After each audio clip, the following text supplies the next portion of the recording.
চলো এবার ইঁচড়ের তরকারিটা করে নিই। তেল দিয়ে দেবো। আমি প্রথমে ইঁচড়গুলোকে একটু ভেজে নেব, ইঁচড় আলু দুটোকেই ভেজে নেব।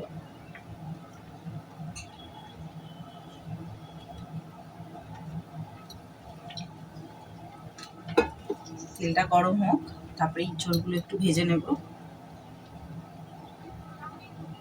চলো এবার আলুটা ভেজে নিই। তেল গরম হয়ে গেছে।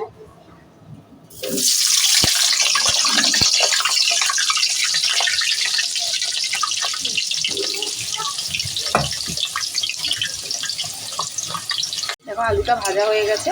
এবার আলুটা তুলে নেব, নিয়ে ইঁচড়টা ভেজে নেব।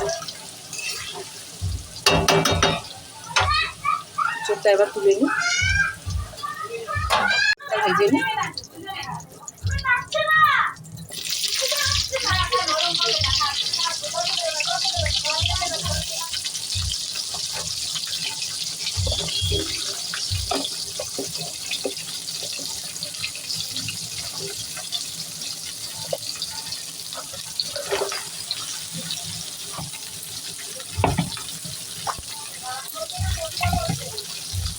এরকমই এখন গান সব। দেখো ইঁচড়টা ভেজে আমি কড়াই শুদ্ধই নামিয়ে রেখেছি, আর এখানে আলাদা একটা কড়াই বসিয়েছি মশলা কষাবো বলে। দিয়ে দেবো তেল।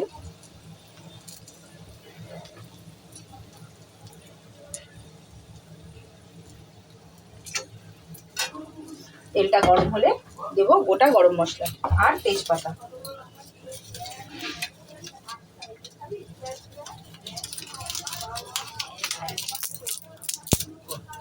তেজপাতা,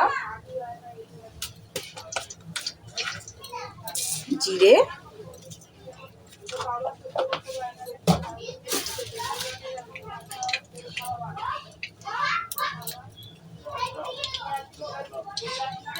শুকনো লঙ্কা,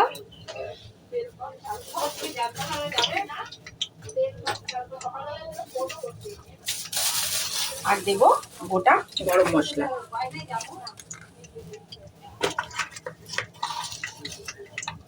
দিয়ে দিলাম এলাচ,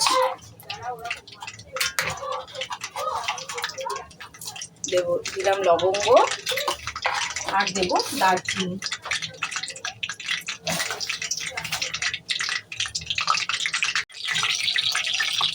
দিয়ে ভালো করে এটা একটুখানি ভাজা হোক, তারপরে দেব আমি পেঁয়াজটা।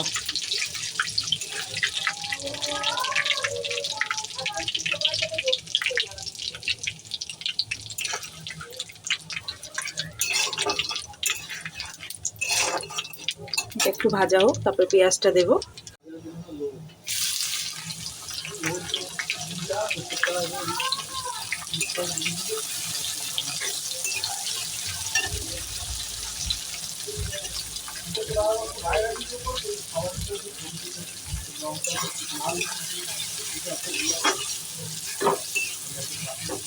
পেঁয়াজটা ভাজা ভাজা হোক, তারপরে দেব মশলা।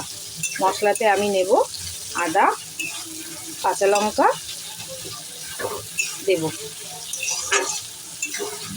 পেঁয়াজটা একটু ভাজা হোক। দেখো পেঁয়াজের সাথেই পেঁয়াজটা একটু ভাজা হয়ে এসছে, এর সাথেই আমি দেবো চিংড়ি মাছ।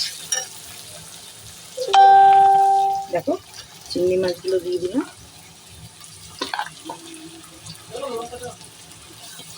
এবার দেব নুন হলুদ।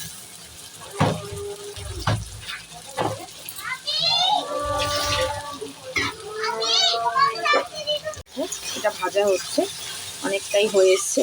আর একটু ভাজবো আমি পেঁয়াজটা আর চিংড়ি মাছটা, তারপরে মশলা দেবো। মশলার মধ্যে দেখো আমি নিয়েছি আদা, রসুন আর কাঁচা লঙ্কা।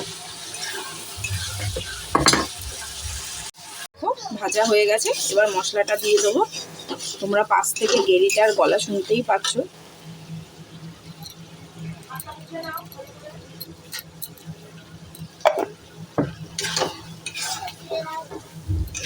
ভালো করে মশলাটা কষিয়ে নেব।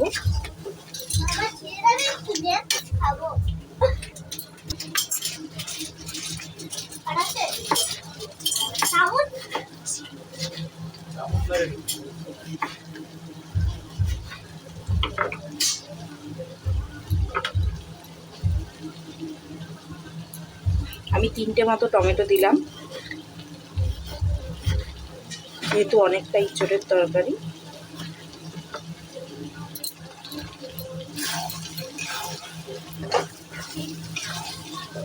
আস্তে আস্তে সব মশলাগুলো দিয়ে দেবো।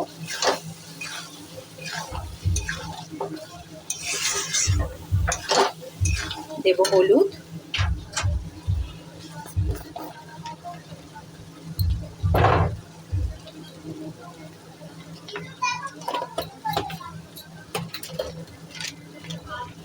দেবো জিরের গুঁড়ো,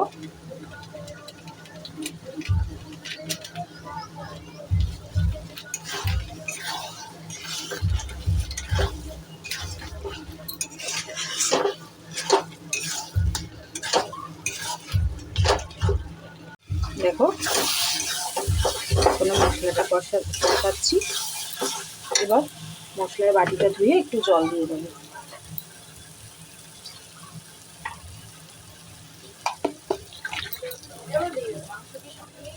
হ্যাঁ হ্যাঁ, সামনে নিয়ে ধুয়ে নিয়ে দেখো আরও ভালো করে কষাবো।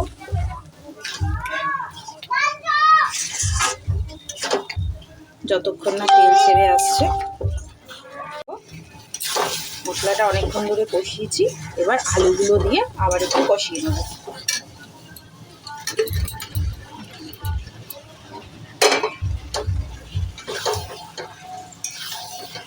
যেহেতু নতুন আলু, সেদ্ধ হতে একটু সময় নেবে, তাই জন্য আমি মশলার সাথেই একটু কষিয়ে নেব। দিয়ে আমি ভালো করে কষিয়ে নেব। এবার দেবো কাশ্মীরি লঙ্কার গুঁড়ো, শুধুমাত্র কালারের জন্য। আমি কিন্তু রান্নাটা কাঁচা লঙ্কা দিয়েই করব, কোনো গুঁড়ো লঙ্কা দেবো না। আমি শুধু কাশ্মীরি লঙ্কাটা দেবো কালারের জন্য।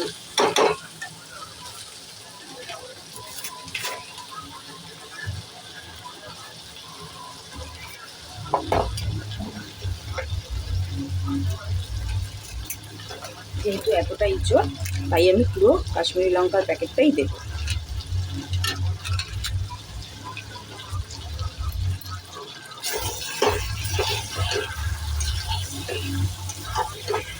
দিয়ে ভালো করে কষিয়ে নেব। দেখো তেল ছেড়ে ছেড়ে আসছে। এবার আমি জল দিয়ে ইঁচড়ের মধ্যে মশলাটা ঢেলে দেবো।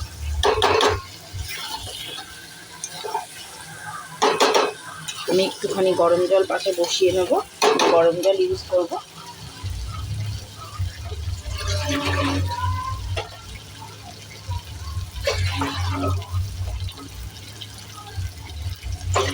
আমি ইঁচড়ের কড়াইয়ের মধ্যেই এবার মশলাটা ঢেলে দিয়েছি, যেহেতু ওই কড়াইটা ছোট।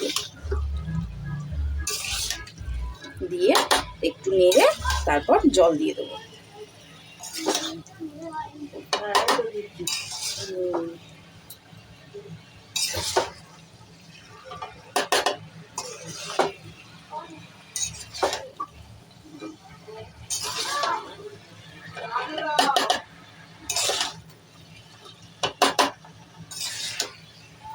দেখো মিশিয়ে নিয়েছি, এবার জল দিয়ে দেবো।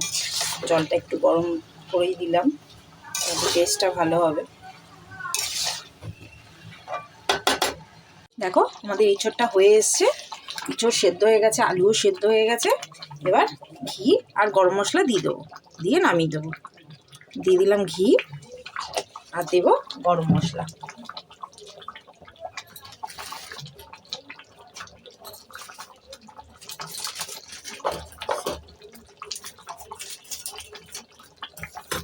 যেহেতু অনেকটা ইঁচড়, তাই গরম মশলাটাও পুরো প্যাকেটটাই দিয়ে দিলাম। দিয়েছি সানরাইজের গরম মশলা। এবার নেড়ে নামিয়ে নেব।